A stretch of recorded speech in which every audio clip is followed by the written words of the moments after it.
to the Art of Hitting Club. Today we got a piece about new club members sprinkled in with Dan's swings and some of my swings and a couple club members.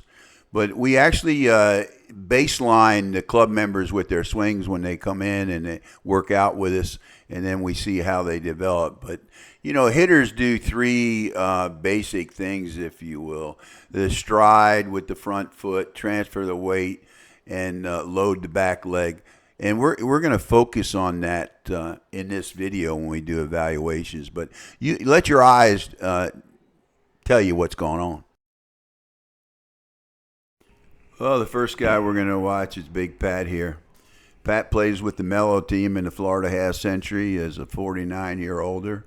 A very good hitter, very good defensive player. He's got tremendous power. And, he first two times I've seen him swing, he hit two of them, dribbled right to the plate. So obviously you can't judge the person on the first two swings, because after that he made a couple of adjustments and he hit. He's one of the best hitters on the team. He's a stud. He is doing some things wrong that we'll cover with you later in the in this video. I'm going to let you watch another couple of his swings, and then we'll do a slow-mo. We'll let you watch some in the slow-mo, and you can decide for yourself.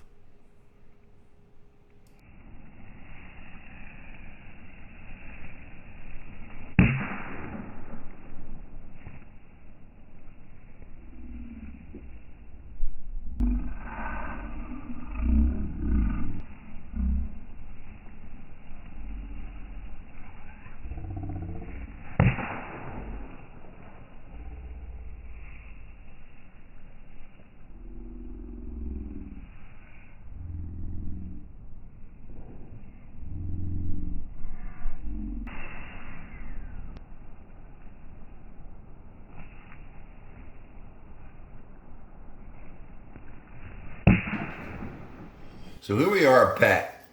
Pat is new to the club, and he plays on my son's team also.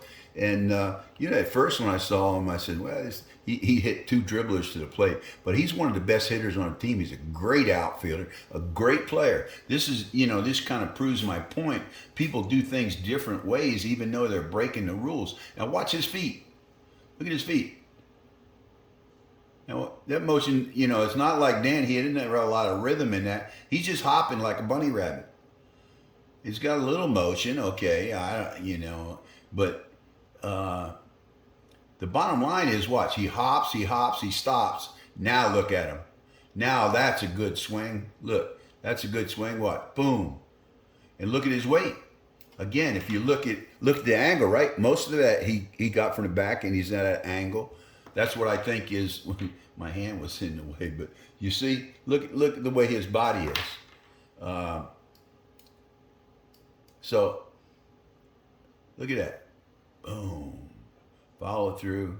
He hits it a long way, man. He hits it a long way. Yeah. It proves my point about the art of hitting. Now he missed that a little bit, got on top of it rather than under it.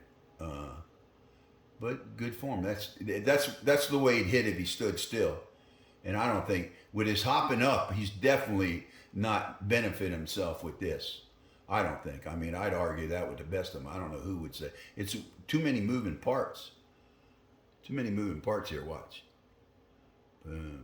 He's just hopping. But now he's playing it. It's just like doing a in place. But that's his call. That's his call. So there you have it.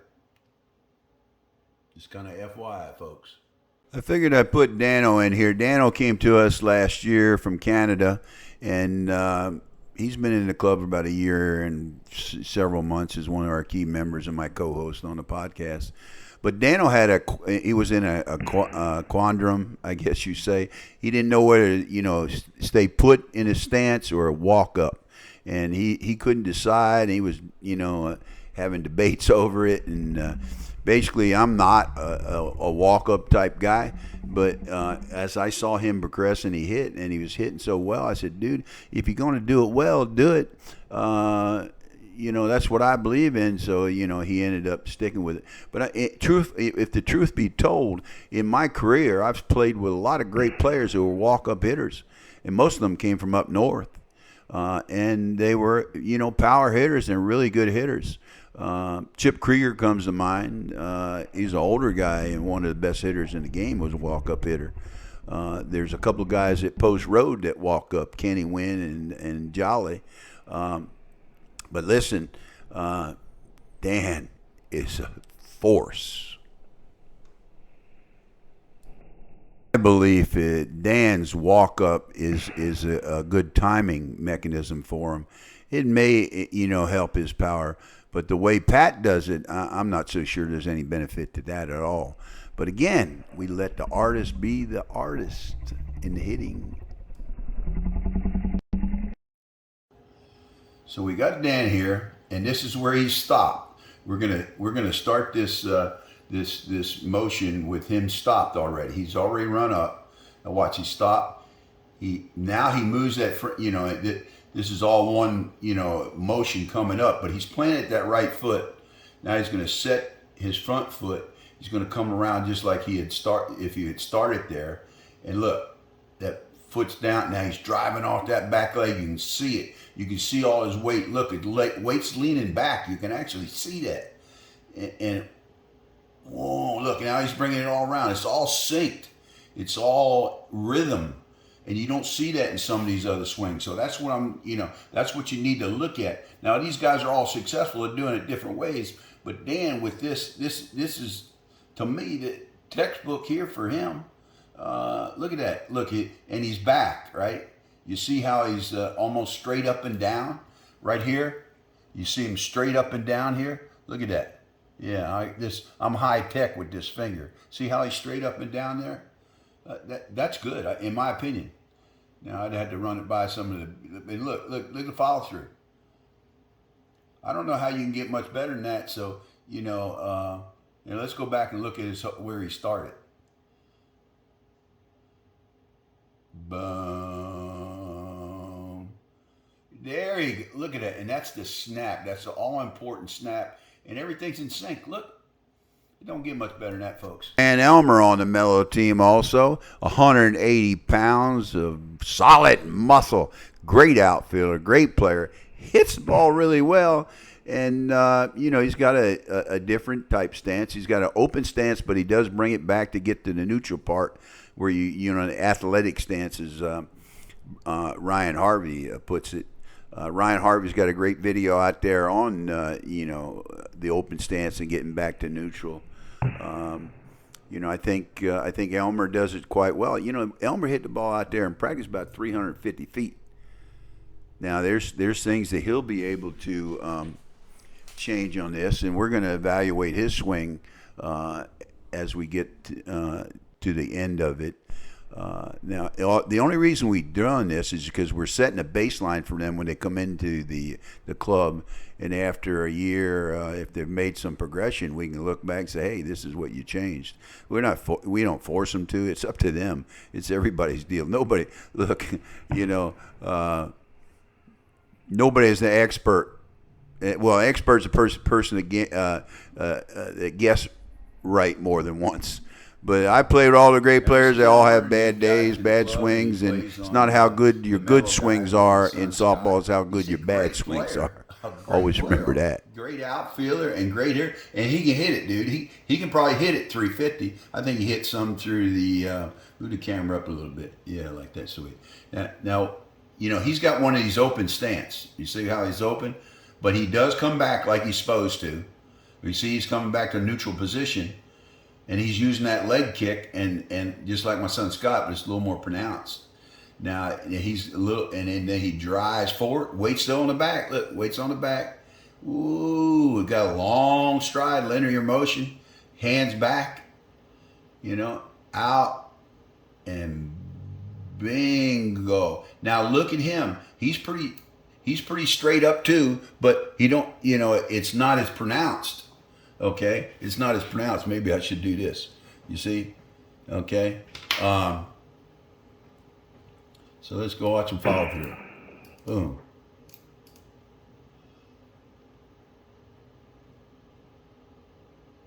And he's got the snap. There's a snap. He's jammed a little bit. He's not have his arms out. But you see the difference? Now his choice, I mean, he's still hitting. He's a great player, but that's the whole deal of the art of hitting. Now he can improve some of these mechanics. It might make him, but he's still doing it well. But he keeps on practicing like this and just hits it and knows what to hit. He's going to be fine too. So we got my son Scott here, and watch this swing. Step, boom. Kick is a little higher than mine, but look, same, but hands back, boom. Hands back, boom. Hands back, everything's going, boom. And you're going to see a trend here with these guys. They all do it. This is very similar to a guy I'm going to show you, Elmer. Boom. Scott now is, what's Scott, 50, 51? 51, I think, 51. Boom. Boom. And he hits it over 400 something. So yeah, that's that. Well, this is Ed Rose here, and I'm in this video because I'm 78 years old. I want these young guns to see what it's like and what you got to go through. They all know that, I'm dealing with cancer and immunotherapy, and I've had 4 operations over the last 4 years, and the list go. Oh, I got a bone on my left knee, and torn meniscus in my right knee, and in softball. They're only excuses, dude. You got to adapt and overcome and do what you got to do, man. It's like being in a war. Well, let's see what I did when I was 50. This swing of mine, focus on the body and the weight transfer and what I said about the other swings. The other people that were swinging had their body in like a straight line at the right time. These slow motion videos, I realized that if you watch my body there, you'll see that I've got I was only about 200 pounds there, so I got every bit of my power is in that swing, back on that back leg, turning, rotating with my hips as powerful as I could, and if you see those other swings, they're doing the same thing. So here you have me in Oregon, and watch the mechanics on this one. We'll go slow first. Boom.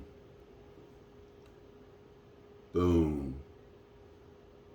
Boom. The step. Boom.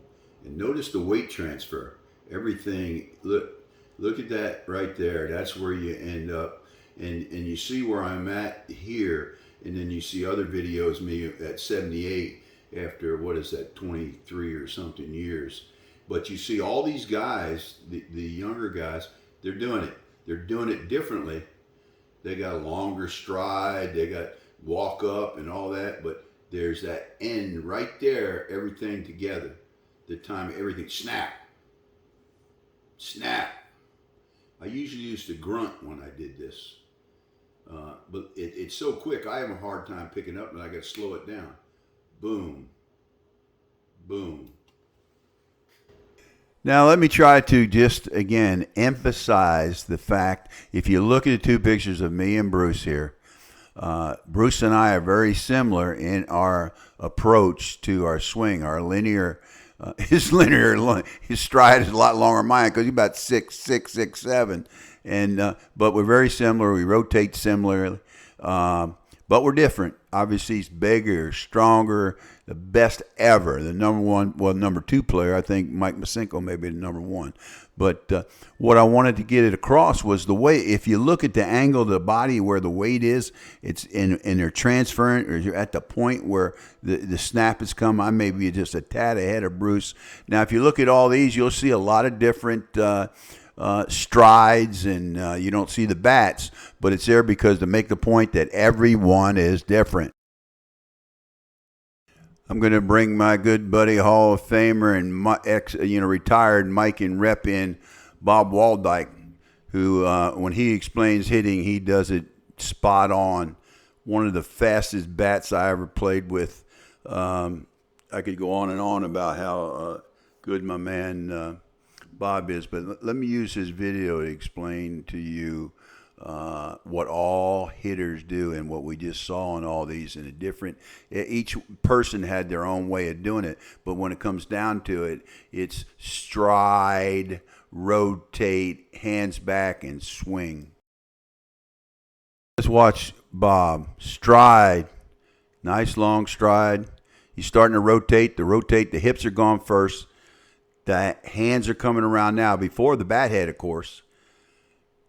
And there he's got his arms extended. Now he's going to snap it. You see that snap? You saw that in the other swings. What you saw in this video today, you saw everyone basically loading their back leg, striding, and rotating their hips in some fashion to deliver the most energy that they derive from the ground and their hips and their hands and their swing, or how that energy's all focused on the final point of striking the ball on the nose. Some of the people that didn't hit it as well as the others in the video, is a lot of them didn't hit it on the nose. They hit on top of it or under it and popped it up. So that's the bottom line, folks. I hope you enjoyed it. Hit subscribe.